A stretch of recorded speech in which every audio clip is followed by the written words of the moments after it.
Hello and welcome everyone, I am Madals and welcome to another StarCraft 2 England cast. Today I have got it's a quick game, I'm not quite sure where it's actually from.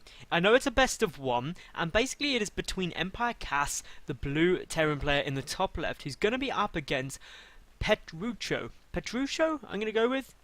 Petru is what I'm going to call him for the next, well, however long the game goes on for, because, to be honest, Petrucho is really difficult to say in the heat of battle. So, he, of course, is going to be the green Zerg player in the lower right, and yeah, we'll wait and see what these two are going to do. The map, Ahana, it is an interesting map. It's getting very overused now. I think we're going to see it rotate out of tournament map pools fairly soon, because my goodness has it been in there a long time, and it's not a map, in my opinion, that is as good as, say, Daybreak, which has been around for ages as well. So, therefore, looking to switch it up a bit, and hopefully we'll get something cool to replace it. Now, in terms of strategy, obviously TvZ.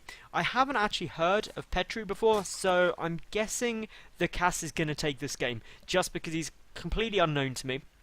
Kas, of course, is a very good player, well known. I believe he's really quite high in Grandmasters, as per always, because he plays so much ladder. He's actually quoted on Reddit recently of saying that, it wasn't on Reddit itself, it was an interview linked to on Reddit, where he said about how much ladder he plays can actually be detrimental to his tournament play, due to the fact that he doesn't have to worry about little mistakes, because the average person you play on ladder, for example, isn't going to be super refined or super good, so you can get away with those little mistakes, and then you actually start learning them. And that really follows on to what a lot of pro players say, and this is great advice for anyone of you watching who's in high masters, for example, actually anyone in any league. It's better to do a smaller amount of very quality practice as opposed to a high quantity of just playing. That won't make you improve. You've got to find something that you specifically want to get better at and really focus on that. As we're seeing though, straight away, Kas getting that gas up, so it's not going to be a one-racks command center, which is oh so common in this matchup at the moment. However, for Petru, he's getting up his hatchery, he's got his spawning pool on its way, so it's a hatch into pool. Very, very common. There's not really any other option you can do against Terran as a Zerg, so really liking this at the moment. I'm thinking that Kas is going to be putting on some early pressure. Maybe thinking, hang on, I think I'm going to beat this guy, so I'm just going to be aggressive early on, take my chances and see if I can get away with something quite greedy. Getting down the factory now, so we may see a reactor thrown down on this barracks once there's enough gas for it, and into a Hellion expand, where obviously if your opponent isn't that high quality, you're going to be able to come in with those Hellions and do a great amount of damage very quickly, and potentially win the game then and there. So we'll wait and see if that is what Kas is planning. We do see, of course, the reactor is now on its way down. That is great. This overlord placement for Petru, it could be a little bit closer. You can get away even if there's a marine coming and chasing you down, but you can also see when this command center comes, because as we're seeing at the moment, Petru has no knowledge at all about whether this command center is down or not.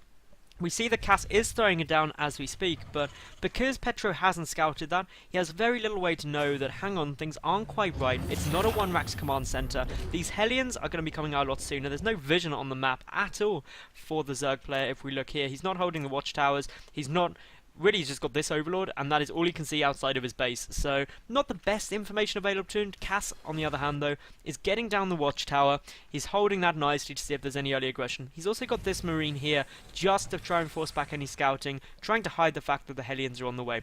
Meanwhile, though, Kas still mining gas, getting the tech lab up here as well for the barracks. So, all in all, I'd be quite comfortable if I was in Kas's position. Down for Petru, he's got the queen up, but only one queen at each base for the moment. Is getting two more. That's going to really help him, because with the 4 queens, you're in a much better position to deal with the Hellions. For a start, you can wall off the ramp, you can push them back a bit more, and deal a bit higher DPS, trying to really keep them at bay. We see the 2 Hellions taking the watchtower, though. Kas immediately now knows that the Zerg player has no knowledge this is going to be coming. There's an Overlord moving, but it's not going to be able to intercept these Hellions in time. 2 more on their way, that takes the total to 4. We now have, of course, this factory moving off of the reactor. Another barracks in production, so the factory, no more Hellions are going to be coming out. We've got the starport instead. We'll probably see this barracks move over to the reactor when it's done. So just the 4 Hellions at the moment for Kas, which is not an overcommitment. He's going to be able to tech up nicely behind this, get into some medevacs very quickly indeed, and as a result, he should be feeling very comfortable moving into the mid game and the late game, and any damage he does with these Hellions is just going to be a bonus. Meanwhile though, we can see here from Petru, he's getting the spine coil and he's building an awful lot of Zerglings exceptionally fast. Those Zerglings are going to have to either try and apply some pressure or at least not die. The Overlord does now scout though that these Hellions are here. Petru has got more than enough to defend it though, as long as he plays well. But by getting out this many Zerglings, we can see that the worker count is not at a big difference. They're very, very similar in the worker count, and as a result, Kas with the mules is going to be feeling very, very happy with the economic situation if he knows that those Zerglings are out, which I don't believe he does at the moment. If we look at Kas's vision, he's not even scouted in here. He doesn't even know if that hatchery is down, so clearly Kas very confident in his ability to hold anything and everything Petru could be throwing at him. Looking here though, medevacs are on their way, so we may be seeing some drops. May just see some straight up aggression with Marine Hellion medevacs, so that could do some nice prodding and poking, especially against purely Zerglings. I can't believe I said Zealots there. That was a big mix-up, but yeah, Zerglings, it's going to do great damage because the Hellions are going to clean them out nicely. The medevac support on the Zerglings means that they're going to be in a fantastic spot. These Hellions in a little bit of an awkward position here though. There are some Zerglings, but as we can see, Kas just kiting them back, trying to get them to line up, trying to get a few shots off, does manage to get out of there, and with all 4 Hellions intact, which is great for him. Meanwhile, we do have the 2 medevacs and quite a few Marines on their way across the map. Petru is going to be in some trouble here with only the Zerglings.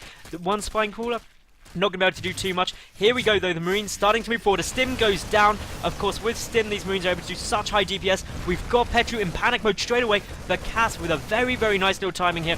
One that the Zerg player clearly was not prepared for. This Spine Caller is going to go down exceptionally fast. All of the Hellions are now into the natural base. Drones are getting pulled, but they're lining up exceptionally badly. Petru pulling everything, trying to defend this. Though we can see, of course, these Marines are able to do so much damage so quickly. The Hellions able to do so much damage as well to all of these drones. The Queens are getting in on the action and starting to clean up the Hellions. 2 are down, but with the Marines there, those Queens are not going to last long at all. We've got 14 more Zerglings on their way out, but now they're down. Petru forced to GG, and Kas just with a very solid timing. The fault there, for anyone wondering what Petru could have done, he just needed better map vision. He needed to know what was coming. He needed to hold the watchtowers a lot more securely. And with that, he could have produced an appropriate number of units and got his banelings out a bit sooner. He was also banking huge amounts of minerals and gas though, so I'm guessing that he wasn't the highest level player going, so yeah, it was probably just the best of 1 from the starting stages of an online tournament, but Kas showing some solid play and the sort of things you can do if you are up against a slightly weaker opponent. Thank you very much for watching, everyone. Of course, if you did enjoy, make sure you like the video, make sure you leave a cool comment, and of course subscribe because I get new games up every day of the week. Catch you tomorrow for yet another new cast. Bye for now.